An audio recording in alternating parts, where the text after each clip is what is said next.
RTP 11:10, gracias. Ya estamos con nuestro entrevistado. Hablaremos también de las reformas que se está planteando en la Asamblea Nacional. Al abogado Roberto Calderón le agradecemos por haber estado con nosotros, por haberse hecho el viaje. Me dijo que hasta con video tuvo que llegar. Le digo que estamos de incógnitos en este espacio. Buenos días, gracias por estar aquí. Buenos días, un saludo muy cordial a toda la audiencia, qué gusto. Y gracias por acompañarnos nuevamente. A ver, el día de ayer y antes de ayer también se viene conversando sobre reformas penales que plantea la bancada de ADN, la bancada oficialista. La primera está dirigida a retirar a las personas privadas de libertad desde la consideración que tiene la Constitución como personas de atención primaria y vulnerables. Primero comencemos por dar los dos conceptos, porque son dos consideraciones diferentes, ¿cierto? Correcto, la Constitución establece que las personas privadas de libertad están consideradas dentro de los grupos de atención prioritaria del Estado, es decir que el Estado debe priorizar recursos para su tratamiento, para su en este caso sería rehabilitación, si es que eso es posible, pero lo que hemos visto es que se trata prácticamente de una utopía. Los centros carcelarios, más allá de esta incorrecta designación que tiene la Constitución, sí deben trabajar para una rehabilitación, por ejemplo, de lo que es adicciones, para una reinserción de lo que es privados de libertad que cumplen su condena, pero tampoco se lo puede asimilar al nivel de otras personas que sí merecen este calificativo, como son adultos mayores, niños, mujeres embarazadas, personas con enfermedades catastróficas, etcétera. Entonces, creo que sí es adecuado quitarlo. Habría que ver si la forma, a través de una enmienda constitucional, la Corte va a dar paso, porque de alguna forma podría considerar que se trata de una restricción de derechos de las personas y por eso pues se necesita asamblea constituyente. Yo por eso le decía si hay alguna diferencia entre el concepto jurídicamente y la protección que tiene cuando se hablan de personas de atención prioritaria versus vulnerables. Si hay diferencia en estos dos conceptos. Por supuesto, y el tema de que una persona sea considerada como de atención prioritaria, si bien se ha dado ciertos ejemplos que son incorrectos durante la campaña por la Asamblea Constituyente, se decía, por ejemplo, que en un hospital le van a dar preferencia a una persona privada de libertad porque está dentro de este grupo. Eso no es cierto, porque los hospitales cumplen con lo que se denomina triaje, específicamente usan un triaje que se llama triaje de Manchester, es decir que según los signos vitales, la gravedad de la circunstancia que tiene el paciente, se prioriza o no la atención. Pero sí causa cierta incomodidad, sobre todo en la población, que se los ponga prácticamente al mismo nivel de las otras personas que he mencionado como grupos de atención prioritaria. Okay. Voy a leer el comunicado de ADN. La bancada de Acción Democrática Nacional presentó una propuesta de enmienda constitucional que corrige el artículo 35 de la Constitución, en el que de forma equivocada durante años se colocó a las personas privadas de libertad junto a grupos vulnerables como niños, adultos mayores o personas con discapacidad. Con esta propuesta, las personas privadas de libertad pasan al artículo 78, es decir, no se elimina ni se reducen sus derechos, se mantienen y refuerzan en el lugar que constitucionalmente corresponde. Este cambio al artículo 78 hace que sea viable una reforma a nivel asamblea. El enfoque que tendría que darse es que no existe restricción de derechos ni garantías del Estado para que la Corte Constitucional permita que se lo haga a través de enmienda. Es decir que se necesitarían las 2/3 partes de los votos de la Asamblea Nacional para que pueda darse esta reforma, siempre y cuando autorice la Corte Constitucional. Pero lo importante respecto a las personas privadas de libertad es cambiar la percepción y el escenario que actualmente ocurre en los centros carcelarios, y es que de alguna forma se han convertido en fortalezas de organizaciones delictivas, así como una puerta giratoria en que unos entran, otros salen, vuelve a entrar el mismo porque es reincidente, etcétera. Si es que no se cambia esa realidad, pues no serviría de nada tampoco en materia de seguridad ese cambio constitucional. O sea que, a ver, yo le digo una cosa, yo no voy a defender a los delincuentes, creo que tienen que cumplir su pena y tienen que hacerlo acompañados evidentemente del Estado, porque una persona que tiene en justicia la privación de su libertad no tiene acceso, depende solamente del Estado para poder acceder a alimentación, por ejemplo, o a salud, también puede hacerlo. Esto, si se cambia, usted decía básicamente cuál es la mejora en seguridad para el país, si llega a lograrse el cambio.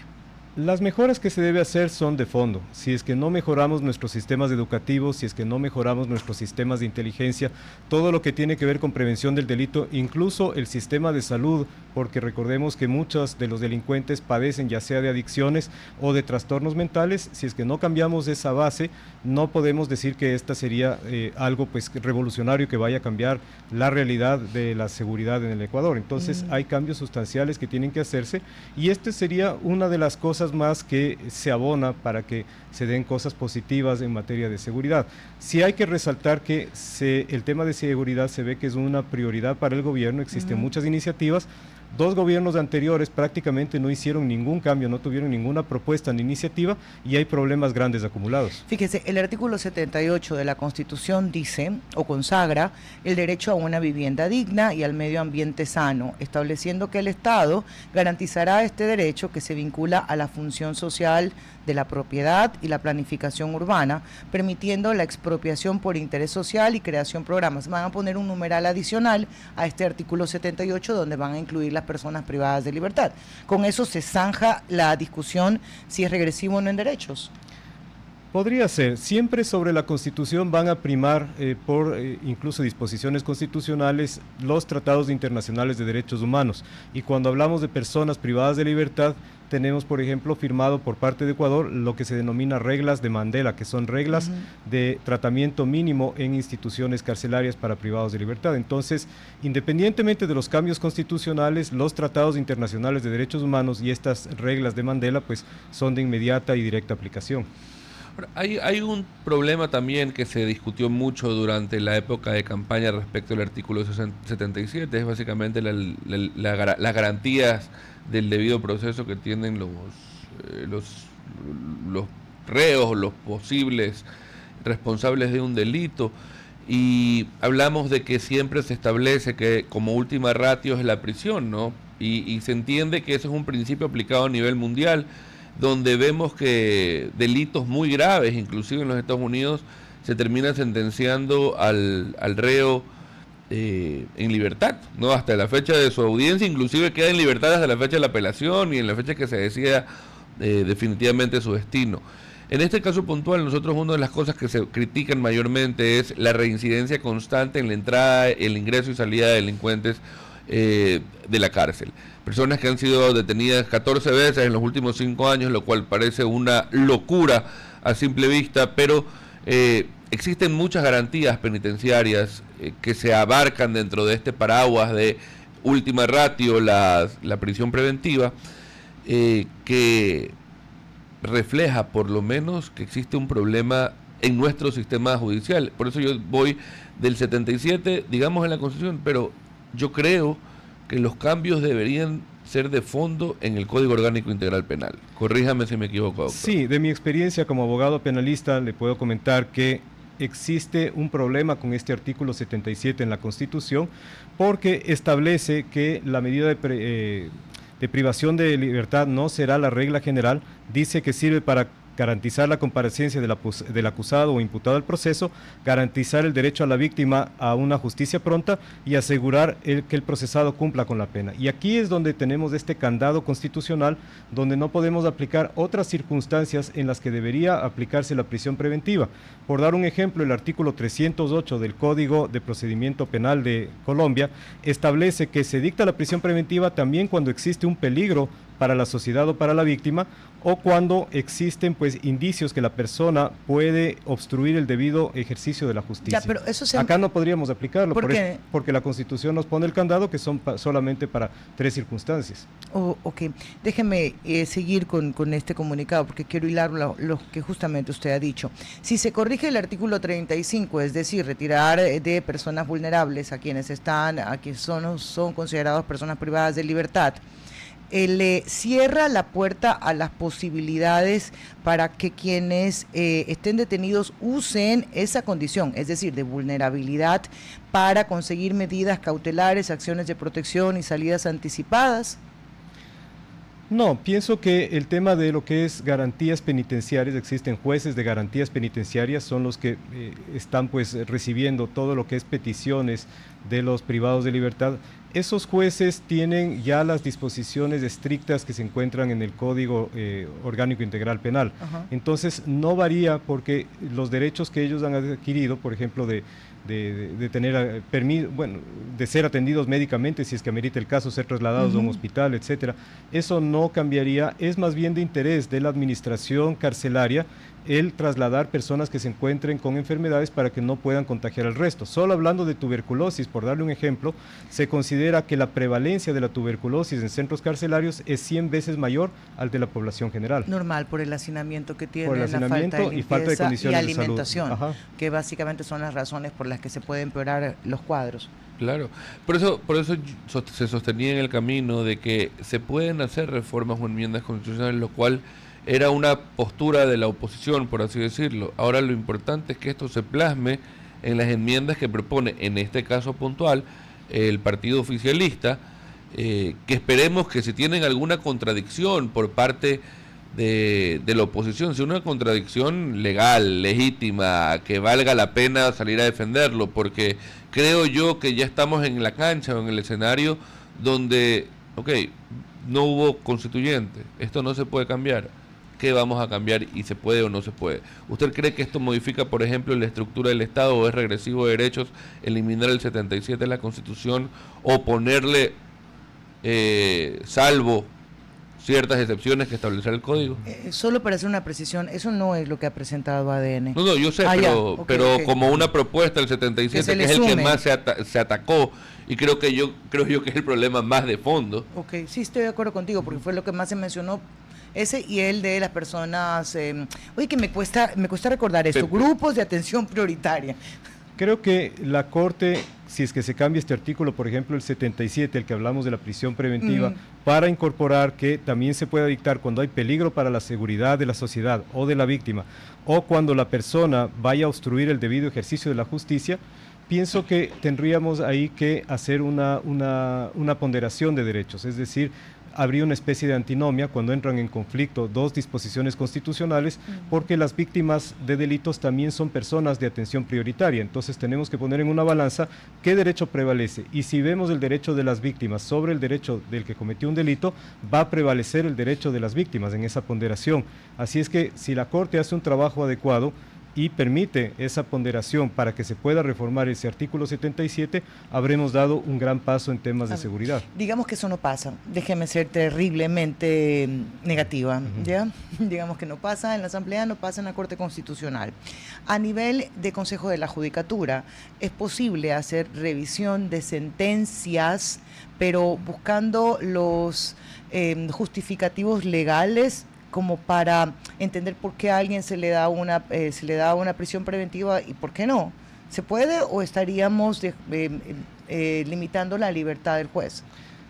El Consejo de la Judicatura, como un ente administrativo del sistema de justicia, no puede entrar en lo que es decisiones jurisdiccionales, es decir, puede hacer una revisión de las sentencias para sacar datos estadísticos, para hacer algún tipo de pronunciamiento institucional, pero no puede incidir, y justamente eso es lo que se le cuestiona. Cuando quiere incidir, cuando quiere manipular el sistema de justicia, más bien es algo condenable. Digamos que no, pero solamente es revisar por qué alguien que está, por ejemplo, fue detenido, fue en delito flagrante, tiene el arma, yo sé que los antecedentes no cuentan, ¿no? Pero está relacionado con extorsiones, se me ocurre, se puede considerar como altamente peligroso, y aún así no le da prisión preventiva, es algo que pudiera llamar la atención, ¿cierto? Sí, cuando hablamos de indebidas actuaciones de los jueces, caemos mucho en el campo de lo que es el prevaricato como delito.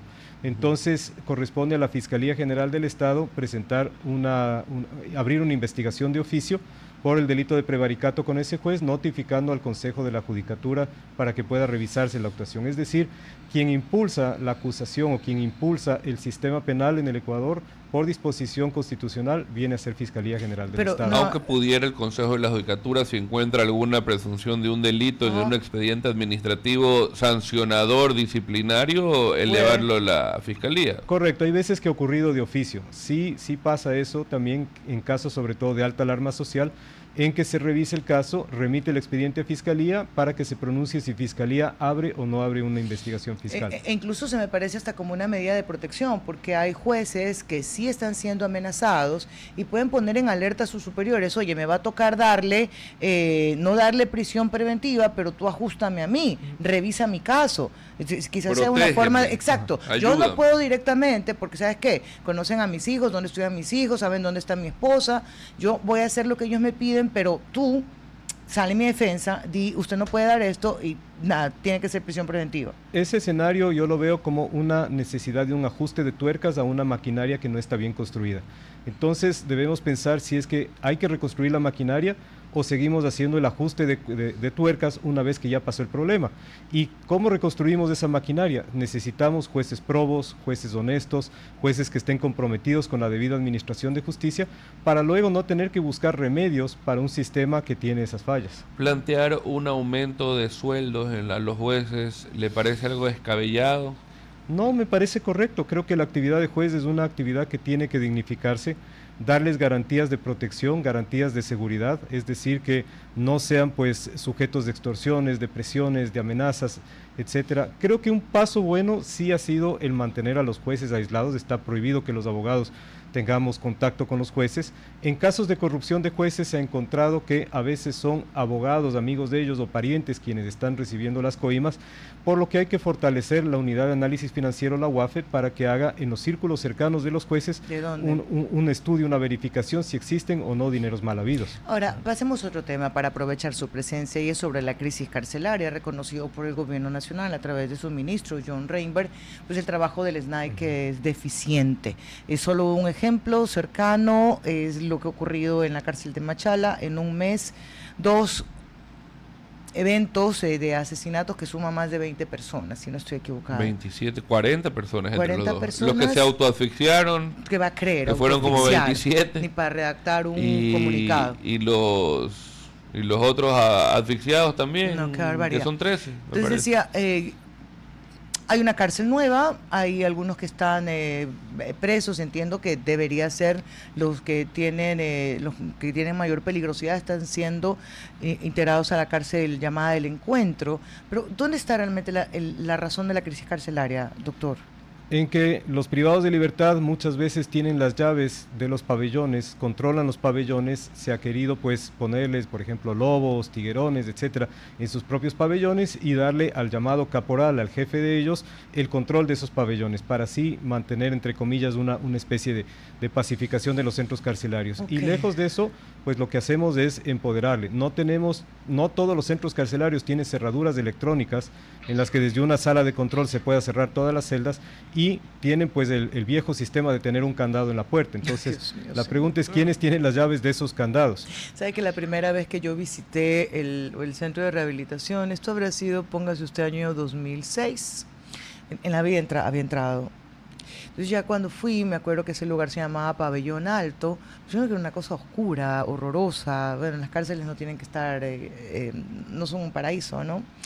Pero lo curioso era que como fue la primera vez que entendí cómo funcionaba el sistema carcelario, que sí, ellos mismos se distribuían dónde estar, pagaban para estar en determinados lugares donde se podían sentir más seguros. El economato estaba ahí al frente, nada más, donde vendían de todo, incluso lo prohibido. Y sí, se cerraba por dentro la celda. La única celda, digamos, de las que eventualmente tenían la llave en ese tiempo, luego 2006, era el guardia, pero era la puerta del pabellón total, no de cada una de las celdas. Correcto, entonces esa infraestructura carcelaria tiene que cambiar. Cuando he tenido que visitar algún cliente privado de libertad, por ejemplo en la cárcel del Inca en Quito, las condiciones no son buenas, uno entra y uno está en el patio con los demás privados de libertad. Recuerdo incluso una ocasión que empezó un motín carcelario, cerraron las puertas y yo me quedé dentro. ¿Usted estaba ahí? Yo me quedé en el patio. ¿Y sintió que le daba la moridera? No me quedó más que decirles que hay consultas gratis hasta que abran la puerta. Aplaudo sus qué inteligencia. ¿Y sacó algún clientito ahí aparte o no? No, pero ayudó. Pero por un lado ayuda y por otro lado pues me entero de cómo funciona la realidad carcelaria, un poco desde adentro, ¿no? Ayuda y se ayuda. Es importante. La realidad carcelaria del país es uno de los problemas más grandes que se tiene, pero que claro, no es muy conocido o no es muy interesante por parte de la ciudadanía, porque claro, es la lumpen de la sociedad. América Latina tiene problema con sus cárceles. Pero yo creo que si nosotros tuviésemos un sistema de rehabilitación y un sistema judicial óptimo, este país pudiese tener mejores resultados más allá, con nuestros privados de libertad. Más allá de la delincuencia como ha venido creciendo estrictamente por el narcotráfico, luego tienes la minería, las extorsiones y todo eso. La falla del sistema de rehabilitación es el que nos lleva a donde estamos. Porque esa gente que estuvo ahí nunca se rehabilitó y se ampliaron los círculos delictivos, incluso los que salían, porque nunca funcionó el sistema de rehabilitación. Y lo que hicieron fue tener un espacio donde se reproducía la delincuencia, adentro y afuera. Pero no solo el de rehabilitación, el problema es que si tú tienes una cárcel como con puertas giratorias, donde el sistema judicial es el que te permite entrar y salir y perfeccionarte en el crimen y hacer todos los contactos todos, para que en un fin de semana estés una semana y salgas a la siguiente, no es un tema solo del sistema de rehabilitación, es un sistema integral, y a eso le sumas, tienes un problema de trabajo, de generación de empleo, tienes un problema de educación, tienes un problema de mafias afincadas en los sistemas de educación, en las cercanías, no digo en los colegios, más allá de que tienes miembros de pandillas de 14 años, de 12 años, de 14 También pienso que años. si hubiera realmente justicia, cuántas personas que no tienen esas limitaciones o viven esas realidades económicas estuvieran presas. Me lo dejo nada más como intriga, difícilmente. Complejo. Abogado, gracias por haber estado con nosotros. Doctor Roberto Calderón, gracias por habernos acompañado hoy día. Muchas gracias, un abrazo a toda la audiencia, qué gusto estar aquí. Gracias, doctor. A la pausa y regresamos. RTP